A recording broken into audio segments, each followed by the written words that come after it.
Hey friends, Sean from Draft Therapy here, and today I'm here at Ascension Brewing Company. Adam Czap here, the owner of Ascension, invited me in to try a little preview of the Gorilla Juice. Gorilla Juice Day is Saturday, December 14th, and you'll be having, this is a yearly thing, right? It is, yep. We do it once a year with the barrel-aged stuff. What's the significance of the name Gorilla Juice?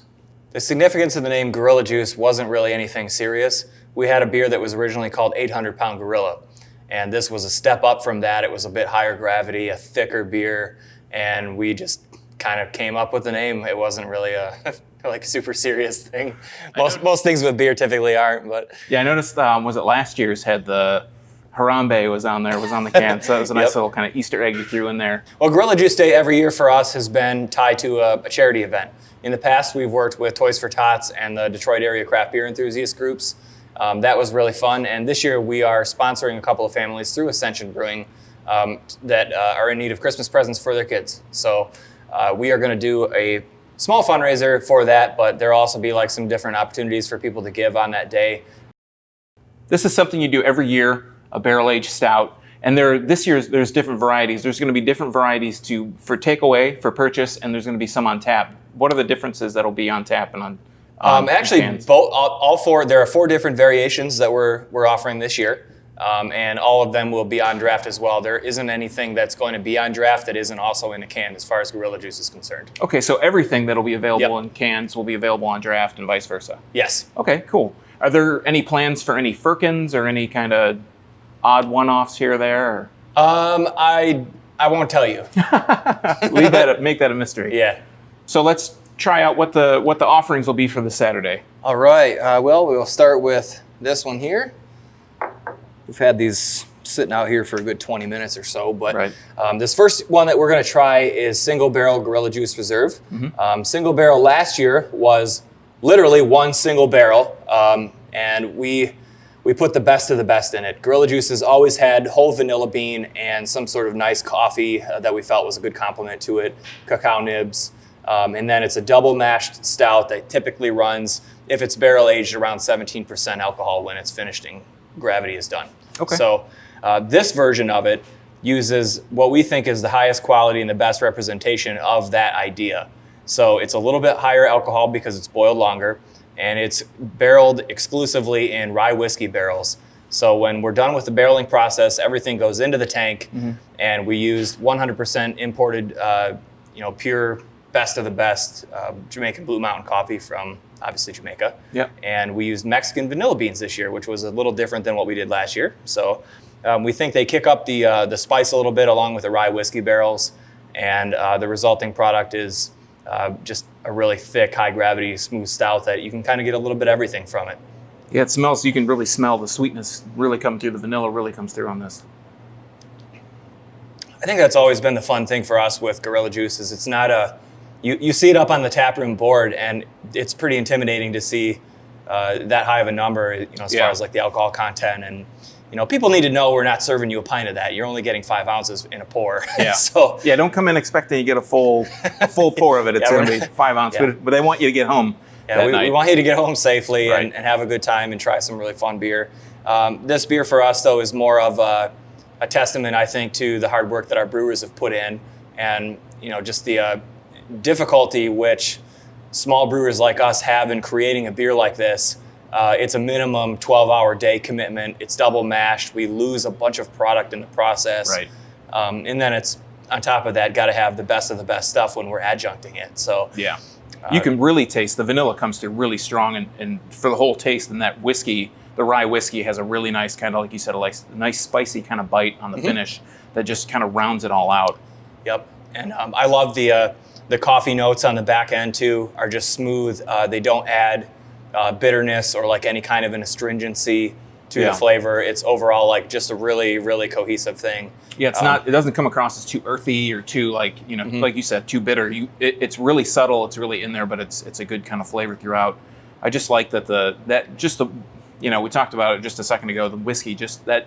It just ties it all together. If it wasn't in there, it would be something that, There's something about stouts and whiskey barrels. Yeah. They go well. They go hand in hand. Well, that's really good. So what do we have? What's next? All right, let's try the second one. So this is the other barrel-aged beer. So this is the double marshmallow. So we had a total of 8 barrels that were available this year to us for this event. And last year, just for reference, I want to say we had 4. Mm-hmm. So we've got more than we ever have in the past, but it always feels like there's not enough. Yeah. We just are, like we love this product, but like we've said, it's difficult to make. So filling barrels, just finding the time to even put that into your daily schedule. It's kind of, these specialty things that only happen once a year. They kind of have to be squeezed in between, because the normal monthly production cycle doesn't really allow for a lot of special projects at a brewery like ours, when we're just, cramped for time, cramped for space. Right. Manpower is always an issue, that sort of thing. So the double marshmallow was kind of the idea that formed after we released the first version of the peanut butter marshmallow beer at Fall Beer Fest. Mm-hmm. And it went over super well. We know that we love peanut butter, and we love marshmallow in beer, and we've had a couple other really great marshmallow beers locally. I'll give a shout to Aaron from Drafting Table with Mean Mallow Bean, which was one of the best beers I think a lot of people have tried. Yeah. And it's really cool to see people using unique and new ingredients in beers in a way that they haven't been used before. Yeah. And I think that's one of the things that Big Gravity Stouts have allowed us to try, is getting our feet wet with just wild ideas, because the desserts, the bourbon barrels, like all of that stuff, like they seem to fit well in these like chocolatey thick, semi, sweet beers. So double marshmallow for us was just, it felt like it was something that we could do that would be a worthy, thing to add into something that was already thick, and kind of gives it that like sweet, full-bodied flavor that we all like. Yeah, I can say just this, you poured this quite a while ago, and that head has been stable and steady for that entire time. It's not going to, they're not all like that too. And it depends on the ingredients that are used, for sure. And you can, the marshmallow is huge on the nose. It's just, that's all you smell really. Yeah, that's going into it. It's pretty wild.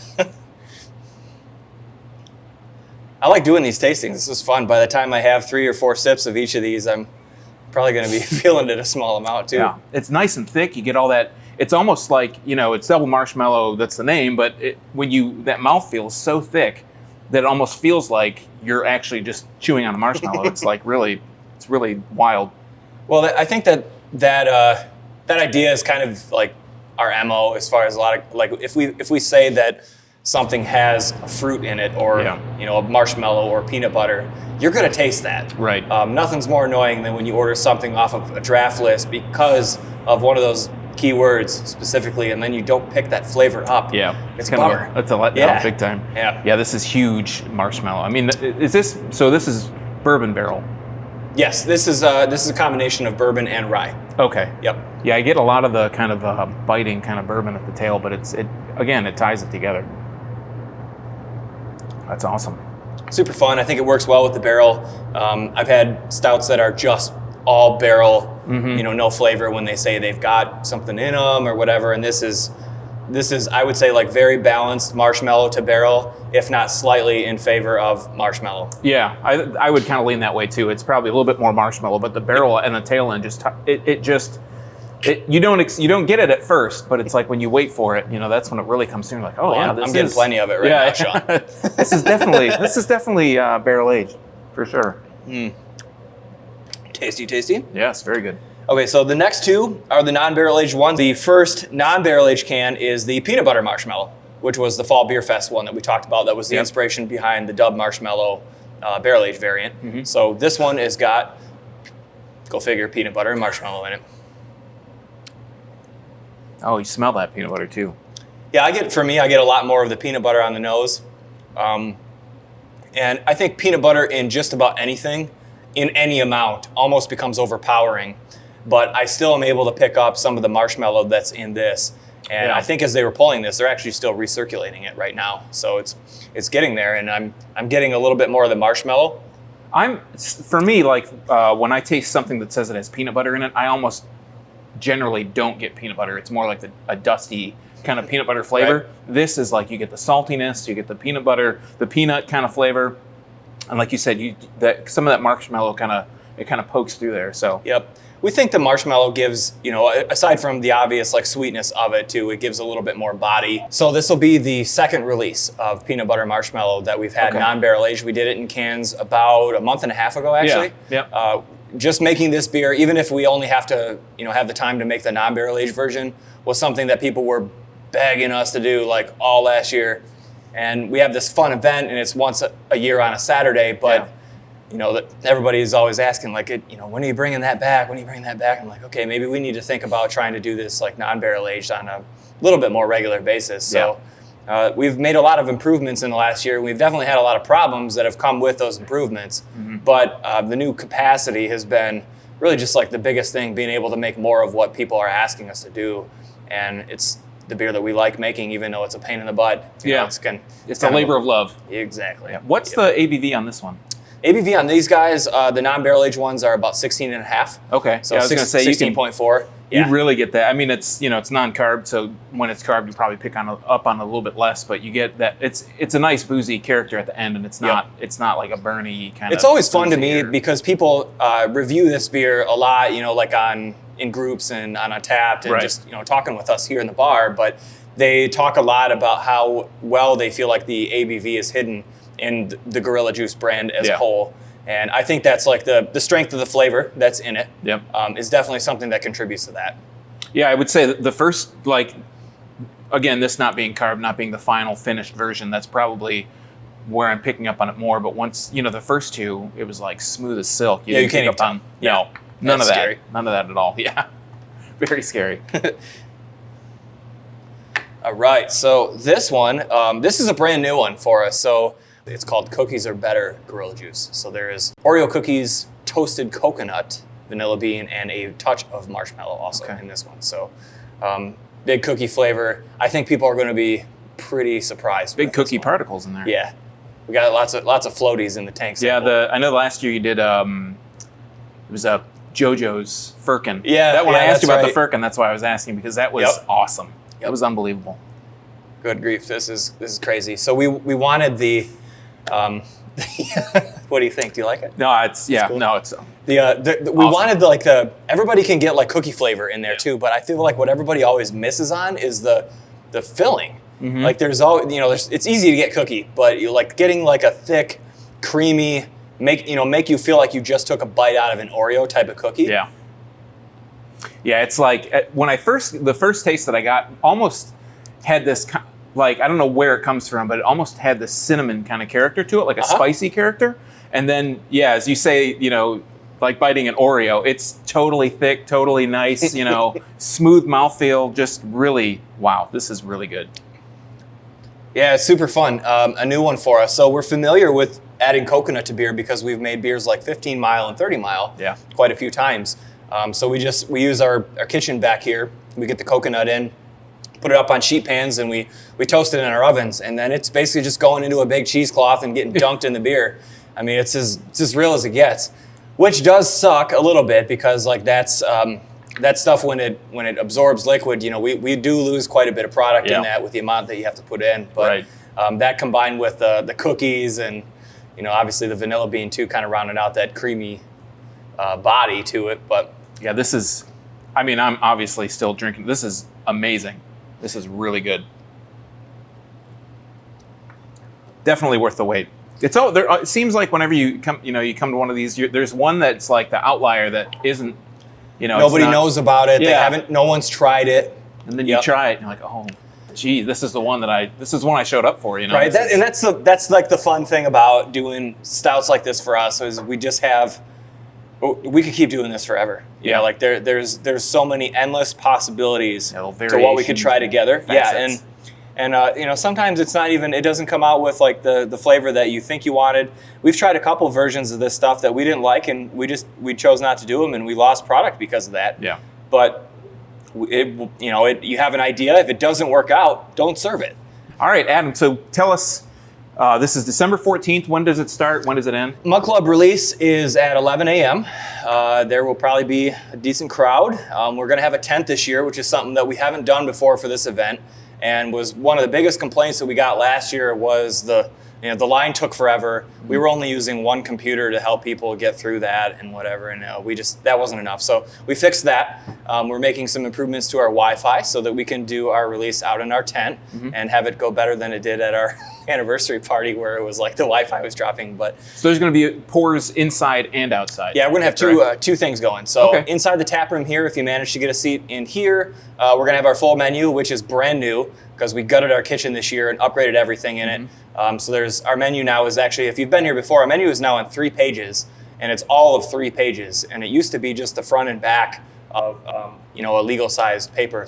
So we've expanded that a little bit. We've added a couple really cool new cooking toys to play with for the kitchen guys back there, and we really love what's coming out now. So we've got fries, and as silly as it seems, like burger and fries on there, but we've got a USDA Prime burger, not just a typical, like fast food style, like small burger. Everything is like the best. I love it. So we've got that in here, and then we've also got the tent that's going out in the parking lot. It'll be, I think it's a 40 by 40 or 30 by 40, something like that, with side walls, and it'll be heated and lit inside. And our neighbors from Al Chile, which is the new Mexican place that's in the plaza next door to us, are coming over and doing a pop-up from 11 to 4. Oh, nice. So you can get, if you want tacos, they're going to be running a bar out there, and then we'll have our regular menu in here. So in both places we'll have a bar. We're going to bring our beer festival set that up out there. So we'll have all of the limited new beers will be out there. Hopefully we'll have a couple kegs of some other things too. So you'll be able to get beer and food in either spot. So that's Ascension Brewing Company, 42,000 Grand River Avenue in Novi. What are the hours again? We'll be open Saturday from 11 a.m. for members. Non-members get in at noon for lunch and whatever else, and then we're closing at 10. All right. So make it out here. These have been, I can tell you honestly, the 4 beers that I tried here were absolutely amazing. I try to show up here every year for Gorilla Juice Day, and I don't see this one being any different, but this was absolutely amazing. Thanks so much, Adam, for having me out here. Thanks a lot, Sean. Yeah, thanks. And until next time, drink craft beer, support your local breweries, and most importantly, don't forget to treat yourself to a little draft therapy. And show up and give lots of money to the charities this year. Yes, absolutely, absolutely.